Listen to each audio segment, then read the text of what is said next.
ഈശോമിശിഹായ്ക്ക് സ്തുതിയായിരിക്കട്ടെ. 81 സങ്കീർത്തനം, ഉത്സവഗാനം. നമ്മുടെ ശക്തി കേന്ദ്രമായ ദൈവത്തെ ഉച്ചത്തിൽ പാടിപ്പുകഴ്ത്തുവിൻ.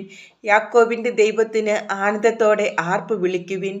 തപ്പുകൊട്ടിയും കിഞ്ഞരവും വീണയും ഇമ്പമായി മീട്ടിയും ഗാനമുതിർക്കുവിൻ.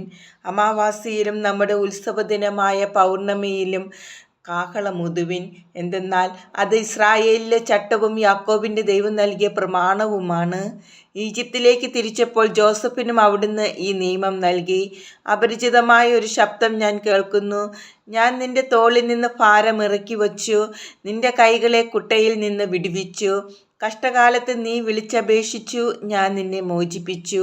അദൃശ്യനായി ഇടിമുഴക്കത്തിലൂടെ നിനക്ക് ഉത്തരമരുളി. മെരീബ ജലാശയത്തിനരികെ വച്ച് ഞാൻ നിന്നെ പരീക്ഷിച്ചു. എൻ്റെ ജനമേ, ഞാൻ മുന്നറിയിപ്പ് നൽകുമ്പോൾ ശ്രദ്ധിച്ചു കേൾക്കുക. ഇസ്രായേലേ, നീ എൻ്റെ വാക്ക് കേട്ടിരുന്നെങ്കിൽ നിങ്ങളുടെ ഇടയിൽ അന്യദൈവമുണ്ടാകരുത്. ഒരന്യദൈവത്തെയും നീ വണങ്ങരുത്.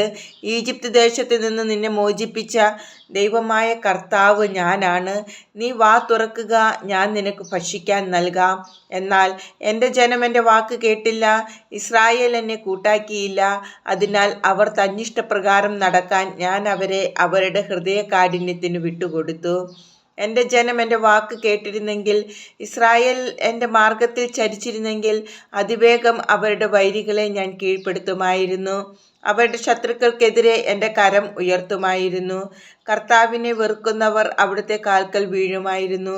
അവരുടെ ശിക്ഷ എന്നേക്കും നിലനിൽക്കുമായിരുന്നു. ഞാൻ മേൽത്തരം ഗോതമ്പ് കൊണ്ട് നിങ്ങളെ തീറ്റിപ്പോറ്റുമായിരുന്നു.